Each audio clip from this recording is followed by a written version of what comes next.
दोस्तों, इटावा का रहने वाला मुकेश अपनी ज़िंदगी में खूब तरक्की किया और खूब पैसे कमाए। इतने पैसे कमाए कि वह अपने रिश्तेदारों में लाखों रुपए बांट रखा था। लेकिन उसके जीवन में एक दिन ऐसा मोड़ आया कि वह 1 रुपये के लिए मोहताज हो गया था। जो रिश्तेदार पैसा लिए थे वो भी देने को तैयार नहीं थे और गाँव वालों से ताना मिलता था।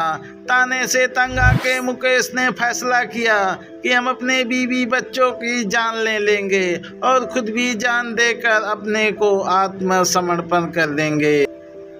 जब इस घटना को पुलिस ने जांच करते हुए संज्ञान में लिया तो पता चला कि मुकेश अपनी बीवी और 3 बच्चे को मारने की पहले से ही प्लानिंग कर रखी थी, क्योंकि वह कानपुर के एक महिला के साथ अपनी सेटिंग बना रखी थी और उसके साथ अपनी घर गृहस्थी को बसाना चाहता था और इसीलिए अपने 3 बच्चों और अपनी पत्नी का कत्ल कर दिया।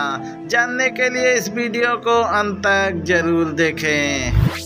दोस्तों, इस तस्वीर में जो शख्स दिख रहा है, इस शख्स का नाम मुकेश है और इसकी पत्नी रेखा है। इन दोनों के 3 बच्चे थे और इनकी ज़िंदगी बड़े ही मस्त से बीत रही थी और खूब भी पैसा भी कमा रहे थे, क्योंकि मुकेश के इटावा में लालपुरा में एक किराने की दुकान थी जिससे अंधाधुंध पैसे की कमाई होती थी। मुकेश की दुकान उसका बड़ा भाई चलाता था और वही देखभाल करता था। जब मुकेश का बड़ा भाई बीमारी के चलते उसकी डेथ हो गई तो मुकेश ने उसे हार मानते हुए अपनी दुकान को 16 लाख में बेच दिया। इसके पहले उसने 15 लाख रुपए रिश्तेदारों में बांट रखे थे।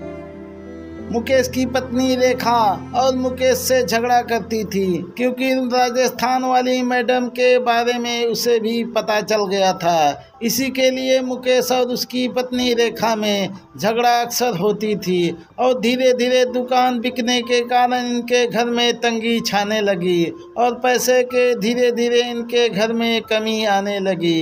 फिर रिश्तेदारों से जो पैसे मांग रहे थे वह रिश्तेदार देने को तैयार नहीं थे। कुछ दिन बाद करवा चौथ का त्यौहार आया तो मुकेश ने आत्महत्या करने की कोशिश की। फिर उसकी पत्नी रेखा ने उसे बचा लिया।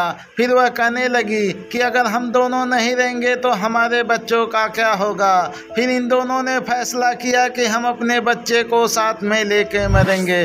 फिर रेखा ने अपने बच्चों तीनों को नींद की गोलियां दे दी।